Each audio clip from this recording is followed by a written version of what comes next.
नमस्कार मित्रांनो, आज महामराठी या ऑफिशियल यूट्यूब चॅनलवर आपलं स्वागत आहे. दररोजच्या सारखंच आजही आपण एक इम्पॉर्टंट व्हिडिओ घेऊन आलो आहे.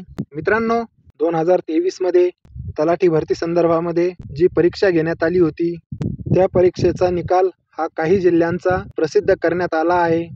परंतु त्यामध्ये जे काही पेसा क्षेत्र आहेत, जे पेसा क्षेत्रामध्ये येणारे जिल्हे आहेत, त्या जिल्ह्यांचा निकाल आजपर्यंत प्रसिद्ध झालेला नाही. तर त्या प्रकरणातील महत्त्वाची अपडेट आज आपण बघणार आहोत. हे जे राज्यातील अनेक उमेदवार आहेत, हे तलाठी होण्याचे स्वप्न पाहत आहेत, परंतु पेसा कायदा लागू असल्याने या जिल्ह्यातील युवकांचे जे तलाठी बनण्याचे स्वप्न आहे, ते कधीपर्यंत पूर्ण होणार आहे, म्हणजेच या पेसा क्षेत्रातील जिल्ह्यांचा निकाल हा कधीपर्यंत लागू शकतो. तर याबद्दलची संपूर्ण सविस्तर माहिती आपण आजच्या व्हिडिओमध्ये बघणार आहोत. तर मित्रांनो, तुम्हाला मी एक रिक्वेस्ट करील की व्हिडिओ शेवटपर्यंत बघा, कारण कुठलीही माहिती येथे नजर चुकीने मिस होणार नाही याची आपल्याला काळजी घ्यायची आहे.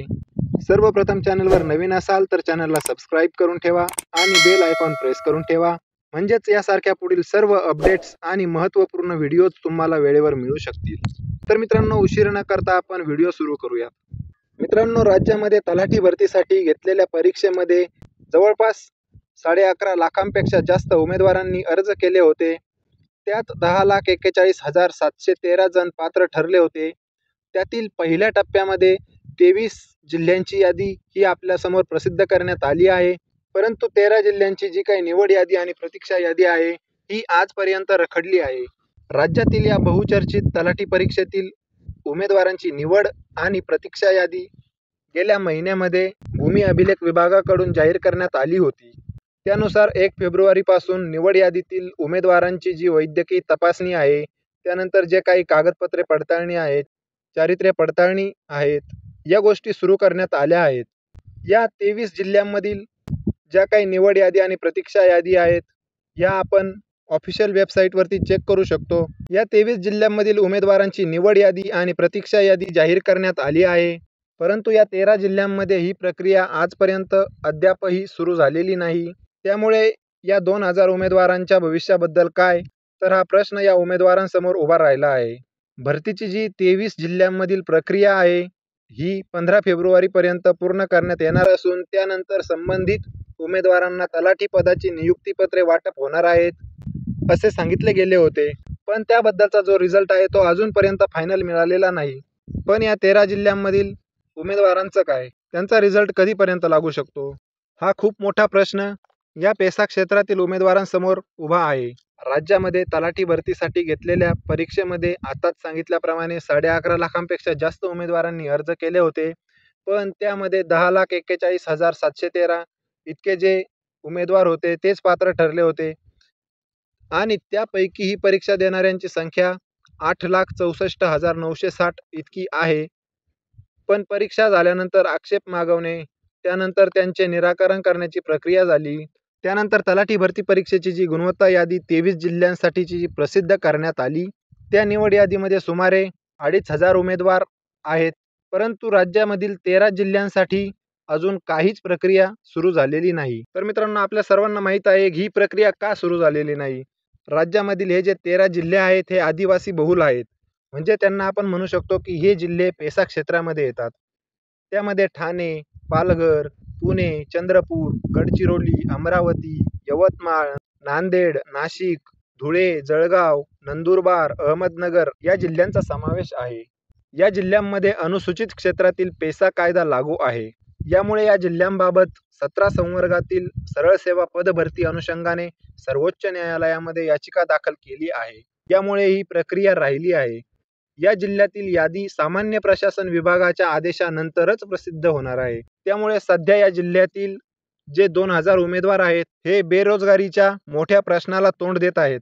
कारण राज्यातील अनेक उमेदवार हे तलाठी होण्याचे स्वप्न पाहत आहे.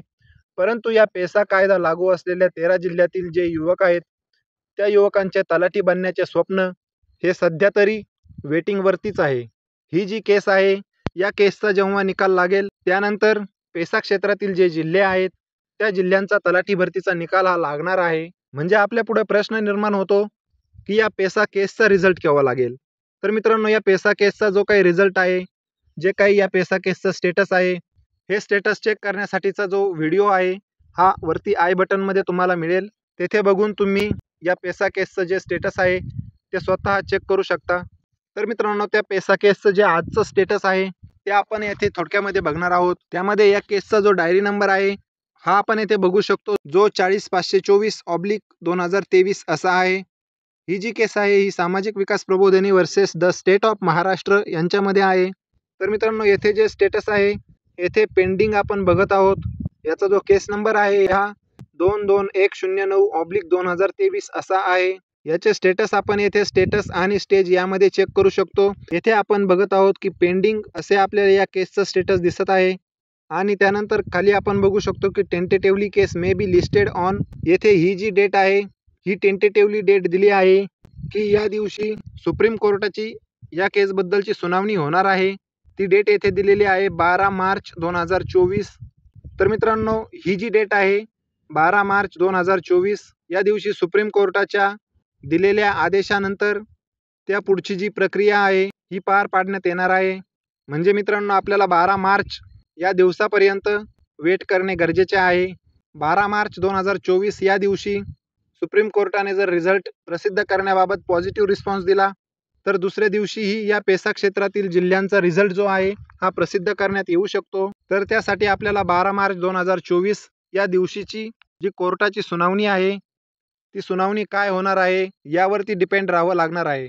याबद्दलच्या ज्या काही पुढील सर्व अपडेट्स असतील त्या समोरच्या अपडेट्स जशा येतील तशा सर्वप्रथम आपल्या चॅनलवरून तुम्हाला मिळणारच आहे. पुढील सर्व प्रकारच्या अपडेट्स आणि महत्त्वपूर्ण व्हिडिओज वेळेवर मिळण्यासाठी चॅनलला सबस्क्राईब करून ठेवा आणि बेल आयकॉन प्रेस करून ठेवा. व्हिडिओमधील काही माहिती समजली नसेल तर मित्रांनो, व्हिडिओ परत बघा, व्हिडिओला लाईक करा, आपल्या मित्रांमध्ये शेअर करा. तुम्हाला काही प्रश्न किंवा शंका असल्यास कॉमेंट्समध्ये विचारू शकता. तुम्हाला एखाद्या टॉपिकवर व्हिडिओ पाहिजे असेल तर ते सुद्धा तुम्ही कॉमेंट्समध्ये सांगू शकता. आपण एकत्र येऊन नक्की त्यावर चर्चा करूयात. अशाच नवीन नवीन व्हिडिओचं नोटिफिकेशन थेट तुमच्यापर्यंत वेळेवर येण्यासाठी चॅनलला सबस्क्राईब करून ठेवा. तर मित्रांनो, पुन्हा भेटूयात अशाच एका नवीन व्हिडिओमध्ये, अशाच एका नवीन अपडेट्ससह. तोपर्यंत आपली काळजी घ्या.